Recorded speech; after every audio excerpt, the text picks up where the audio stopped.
Comme parents, on a souvent l'impression qu'apprendre à lire et à écrire à nos enfants, ça se passe dans la petite enfance. Qu'il faut apprendre à nos enfants à manger les lettres, à jouer avec les lettres, après ça, à jouer avec des petits livres dans le bain. Ils rentrent à maternelle en première année, ils commencent à comprendre, à lire des voyelles, des mots. Puis là, on fait « Yes, c'est super, notre job est fait, c'est terminé ».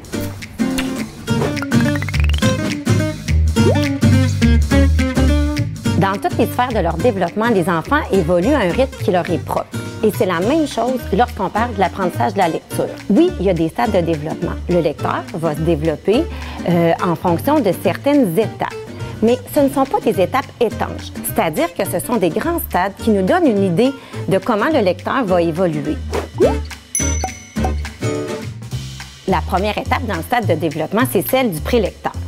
En fait, c'est une étape extraordinaire où, comme parents, on fait la lecture à nos jeunes dès leur plus jeune âge. Donc, on met à disposition des livres, puis on les amène à les feuilleter, à discuter autour des livres. Souvent, ils vont eux-mêmes nous raconter des histoires sans même avoir accès aux mots, parce qu'ils se fient sur les images ou encore sur la mémoire des histoires qu'on leur a racontées. Entre 3 à 5 ans, l'enfant vit à la fois dans l'imaginaire et la découverte. C'est l'âge des questions. Les apprentissages dans tous les domaines se font à la vitesse grand V. L'enfant apprend déjà à ses lettres, ses chiffres, il développe sa motricité fine et il exprime aussi ses opinions. C'est l'âge aussi où l'identification au personnage prend toute son importance. Tranquillement, ça va les amener à s'intéresser aux mots, aux lettres puis au fonctionnement de la langue. Et ils vont devenir des lecteurs débutants. Une fois que nos enfants savent lire par eux-mêmes, c'est-à-dire qu'ils reconnaissent ou qu'ils décodent les mots, parfois on va avoir tendance à se retirer puis à penser qu'ils sont maintenant des lecteurs compétents parce qu'ils ont accès aux mots. Mais il ne faut pas se méprendre parce que décoder et reconnaître les mots, oui, c'est la base de la lecture, mais c'est pas tout. Comprendre, c'est une autre sphère. C'est une sphère qui demande beaucoup de stratégie, de pratique et d'habileté.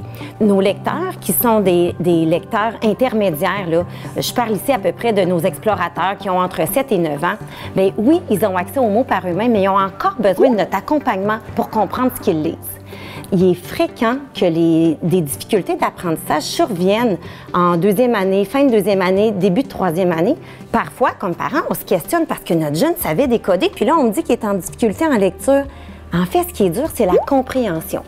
C'est le fait que plus ils vieillissent, on leur donne à lire des textes qui sont plus longs, qui sont plus ardus. Et le décodage leur demande beaucoup d'énergie. Ils en ont donc un petit peu moins pour déployer leur compréhension. Aussi, lorsqu'ils ont à rendre compte de cette compréhension-là, on leur demande de plus en plus de faire des liens dans le texte entre des informations, de faire des liens aussi entre des informations dans le texte puis avec leurs connaissances. Ils ont encore donc besoin de nous. Ils ont même besoin de nous quand ils sont devenus des lecteurs confirmés. Nos lecteurs, là, des débrouillards, puis même de curium, généralement lisent avec une très bonne fluidité. Mais ils font face à d'autres défis. Ils ont à lire des textes plus complexes, souvent des textes informatifs, puis ils doivent faire des apprentissages à partir de leur lecture. Donc, oui, ils doivent comprendre les textes, mais ils doivent comprendre les textes pour apprendre. Et ça demande des stratégies de haut niveau. Et un défi qu'il ne faut pas négliger et qui est documenté dans les recherches, c'est aussi une baisse de motivation par rapport à la lecture en fin de parcours primaire. Comme parents à la maison, notre rôle, c'est pas de devenir un professeur ou de jouer au professeur nécessairement.